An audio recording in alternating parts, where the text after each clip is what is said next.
O te o whalufam whatalo whatu fo i le mai monga lo tātunu, le fo o tātou whiloa i le nei tai au fōu, ma lo le soi fo maua, ma lo fo i le langi ma, ia ai alo maia se whapoponga fo i nei o mena tutupu, whasa lawina le nei tai au awa fo i lau na fosilifia. I leo mwhaio na maua sa tātou tala le tau e pei o na ripotia i lo fisalova ai tau msalo, seisi a tātou pukalame o lumanai, o le a maua i se o tonga e pei o na ta otonga i ele tūlanga le tala le tau. Ai mua atu mai le whaamasnunga whaitu malo.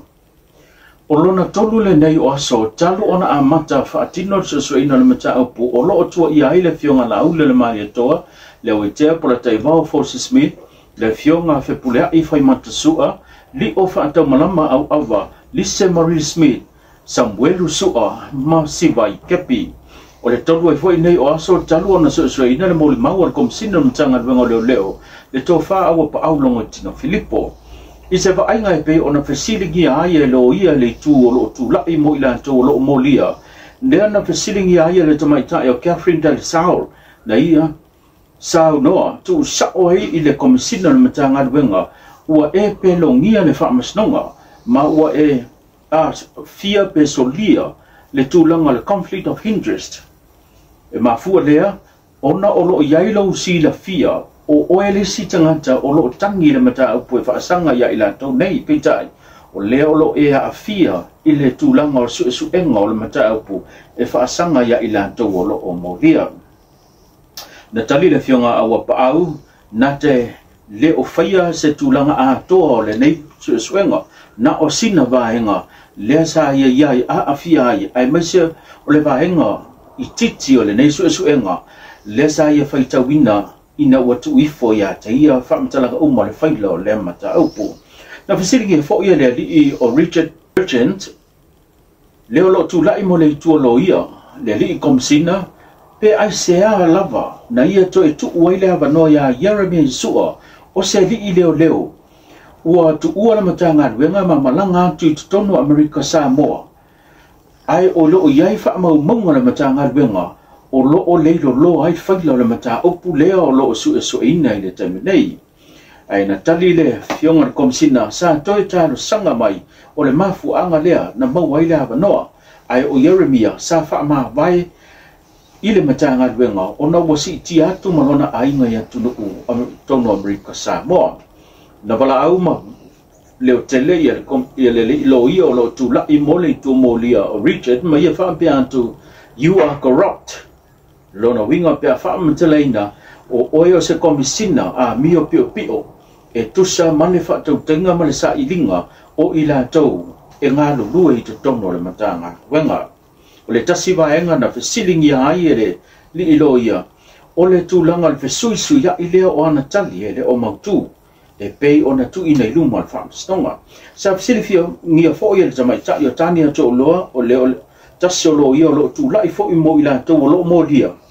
E tu sai ma le whaatinonga o lana tiute, ma le tūlanga whesuisu ia i o ana whaamatalanga, na ia tua ina e fo ila li komsina o lona pepelo, e tu sai ma ana tali o lo tu ina i luma le whaamasinonga, o lo manino, e se fururua maa sina, ai le ai se morianga pita iane, ana le tūlai mai pe whaasalala wina le mori mau le li o Samuel Sua, i lunga o le ala hata por pokalame le tauta ia e le minoi komsina e whaatino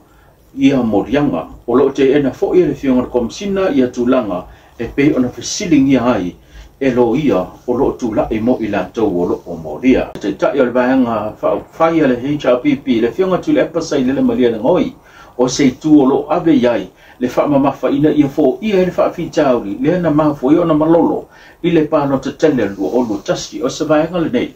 o le sau noanga le fionga te tai o le HRPP. E ai tu malo e a foi iai ia sui o mai fa mai e mana ale tu malo ave le lua e mato tilo fo e tau fo le fina ngalo ma fo anga ave le tu malo ia le lua le nganga ia e le to so na fa to teleina ia sui ona na tonu le na malolo ai le vai na talwa e ala le tu la fo e fai ona tolua ona man to fo e ai sui tama e sui tamata ia o se meta o fo ele sau le tumalo o fai pulele la volta ma to fai pulele que na la ruela fai pulele tumalo ona il mau lunga fo ele fai numera o multinal la fo tumalo pela le vai ngalo tele matuna fai fa vai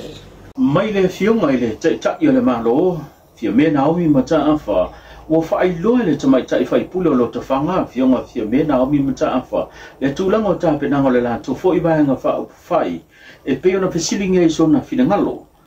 e mai se ole alia e leo fa mtalanga i lunga le ea ile panti fo leo lo o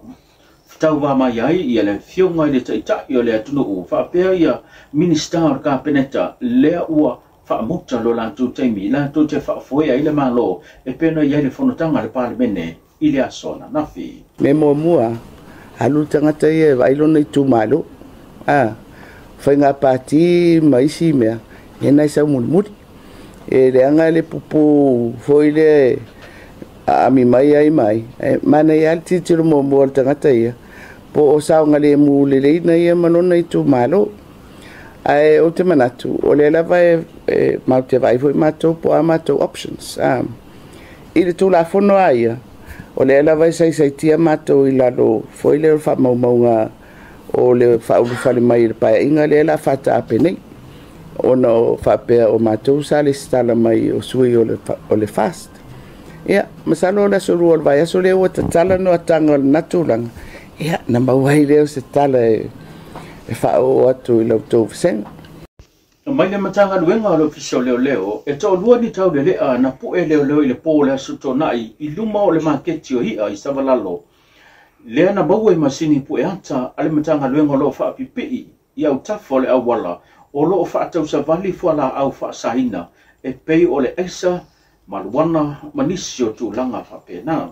Famonia mai le komsina matanga luenga le to fa o Paulo Ngitino Filipo ia ta ua o vaenga ia sa fa pena na maua i tau le a to lua le na puina ele matanga luenga o leo i le pole astonai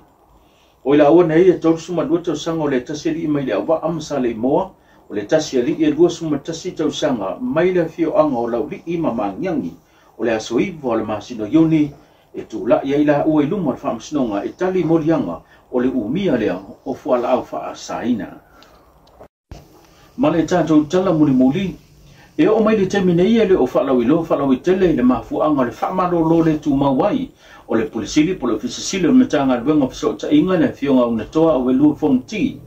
wasavali nei le lua vai aso talua na famalo lo le tu mau e le komisi o tangata whainga luenga le malo i le mai ai o se suenga e whaasanga i se tusi whaasea na tui na ifo e le au whainga luenga le matanga luenga o whaasa inga mo le tūlanga e pe o nā ria e mai i le vā matanga ta whainga luenga whaapea le ofisi sili o le fionga una toa au e lua foniti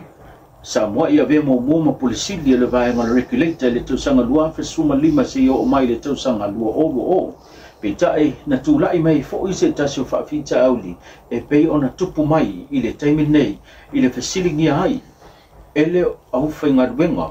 o le taita inga a le tamaitai pule i le matanga ruenga sanga lue le nā taimi regulator le fo i wato tūlai mai i le taimi nei le matanga ruenga so inga.